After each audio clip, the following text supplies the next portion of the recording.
Nosotros somos el grupo 4 y les venimos a hablar del movimiento del soluto. Bueno, ahora hablaremos sobre los mecanismos pasivos, pero primeramente tenemos que saber qué son. Estos son los procesos de transporte de solutos que pasan a través de una membrana celular, pero que no necesitan gasto de energía. Esto se da pues porque no son en contra del gradiente, sino a favor del gradiente.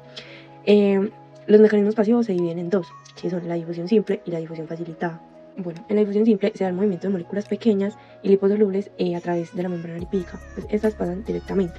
No necesita de proteínas transportadoras y pues van de un lugar donde hay mayor concentración a uno de menor concentración. En este caso, un ejemplo podría ser el paso de oxígeno y del dióxido de carbono a través de la membrana plasmática. En la difusión simple existe una ley que se llama la primera ley de Fick. Esta postula que el flujo de los solutos va desde una región con más alta concentración a las regiones con más baja concentración.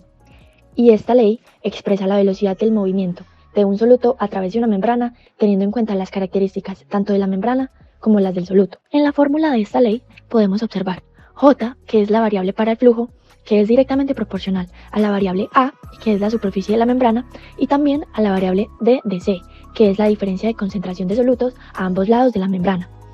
Pero, en cambio, el flujo es inversamente proporcional a la variable D de X, que es el espesor o el grosor de la membrana. Y con esta fórmula se puede calcular la tendencia del soluto a difundir de una zona a otra. Difusión facilitada. La difusión facilitada es un tipo de transporte pasivo que ocurre en la membrana celular. A diferencia de la difusión simple, aquí se requiere la intervención de proteínas transportadoras.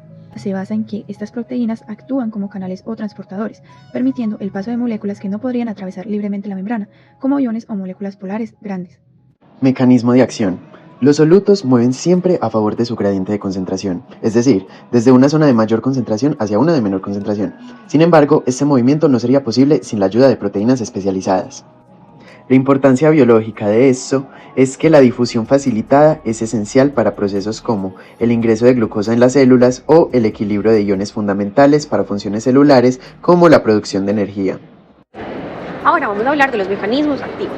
Los mecanismos activos son aquellos que van en contra del gradiente y por ende necesitan energía. Normalmente la energía es el ATP.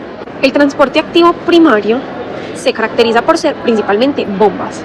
Su energía va a ser del ATP y un ejemplo uno de los más característicos es la bomba de sodio, potasio, apropiada, que esa lo que hace es sacar el sodio, 3 iones de sodio y meter 2 de potasio. Esto va a ayudar a mantener el gradiente electroquímico de la célula.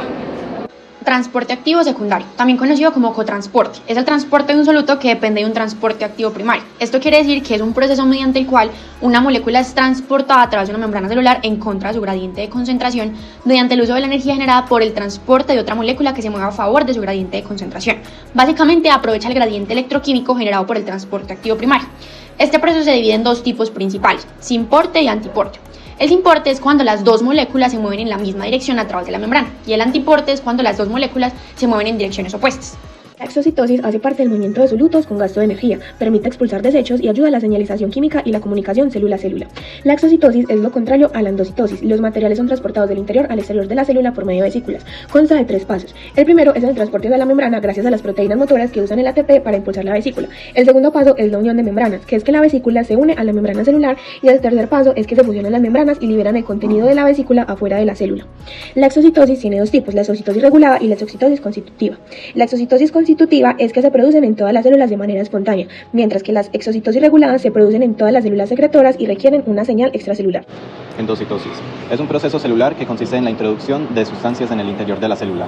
Es un tipo de transporte activo que requiere energía para funcionar y este proceso se da a través de la membrana celular, la cual rodea el material que se va a incorporar y luego se desprende para formar una vesícula. Existen distintos tipos de endocitosis, entre ellos fagocitosis. Se usa para engullir partículas sólidas, como bacterias, desechos o células muertas. Pinocitosis. Se usa para incorporar moléculas grandes, como enzimas o ácidos nucleicos. Y por último, endocitosis mediada por receptor.